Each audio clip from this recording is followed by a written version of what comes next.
Yeah, so that's the brains right there. That's we actually have a fiber line back here in the tunnel because the copper and the moisture was such that we've brought a fiber line from this controller to the treatment plant at the front because they have to, you know, obviously work together. Mm-hmm.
Can we just take a little detour? You guys got 10 minutes? Yeah.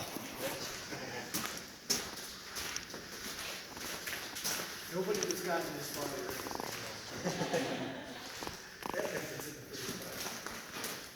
Yeah, so this will all fill back up, and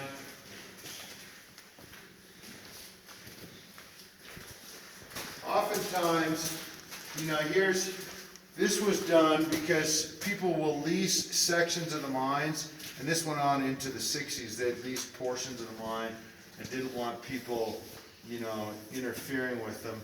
But they had to keep air circulation. So here's an old door. And you can see that the runoff is freaking taking that. And then here's an older door.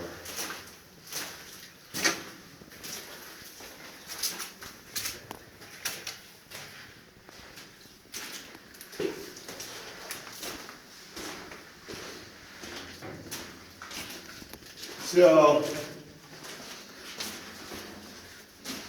professional paper 201 is, if you have access to it or if you're interested in it, it's where my plethora of worthless mining knowledge has come from. Here's the Montezuma Fault. It's down to a fingernail, right? So this is J.J. Beeson, the surveyor's tag, his surveyor's tag. So orient yourself to where we were all the way across. So here it is, you know, here's the Montezuma Fault. That's the slip, the 600-foot slip. Remember in 2004, again, there was a tsunami that killed 250,000 people in Indonesia. That was a 600-foot slip. So I want you to think that when this slipped, you know, this is an earthquake of a magnitude that Utah hasn't seen, at least.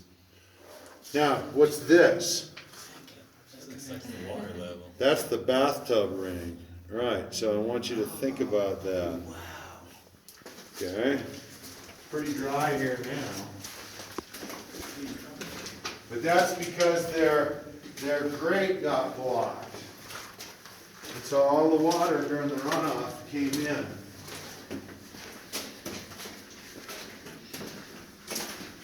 So now we're in the Emma workings.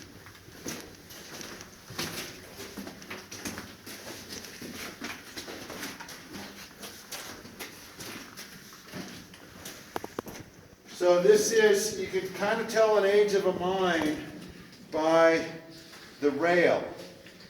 Do you see, this is what they call strap rail. It's just a metal strap that's nailed down onto, this is the rail. You can also see this is another spot where they started, where they went vertically.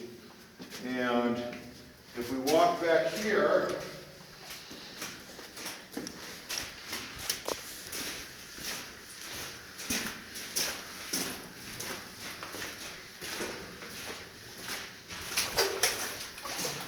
There's the Montezuma Fault again. What do you suppose is going on here? It's like water's pushing. So if you were to, there is a shaft around the corner that goes up 100 feet. There's an ore bin on it. It's similar to the one we saw over there, but it just goes up to one level. And the water is flushing out the tunnels. This is the water that we see from snow runoff. This is the water we don't want going down. So that's why we have that concrete curb. But this is all crushed waste rock that has come from the upper workings. You're more than welcome to fill your coffee with rocks. It's a lever right. Lever right there.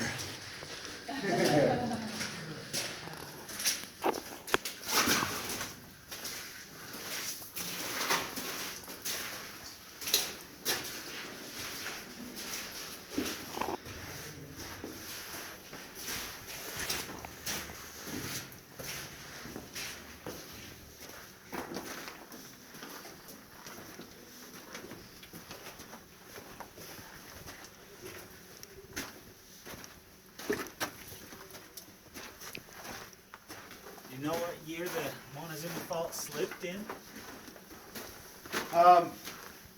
The Montezuma Fault slipped probably 20 million years ago.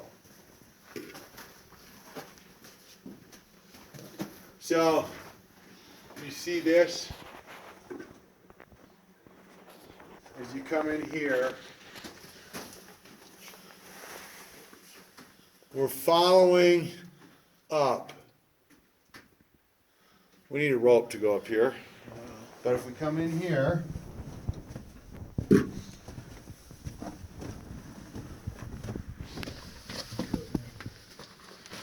shoot. So walk up there a little ways. You can look up in there. This is the bottom of the Emma winds. So this is where they made the connection into the upper workings of the Emma. So that's why I have the ropes here. We can go up just past the lights, and this opens up into a 30-foot wide, 12 to 15 foot high incline tunnel that goes to the surface. It's that's where they lost the orb, and they followed it when they got down to this level. Then they jumped over and tied in.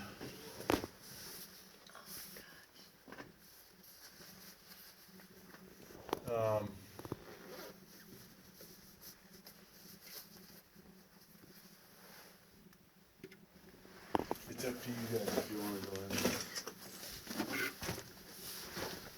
You take a look at that? Yeah, I was up there. That's pretty cool.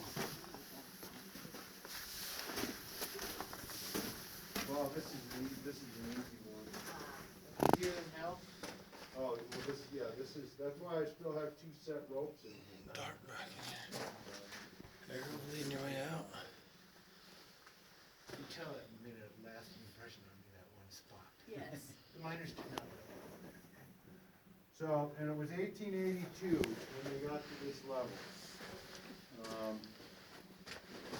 And then it started working.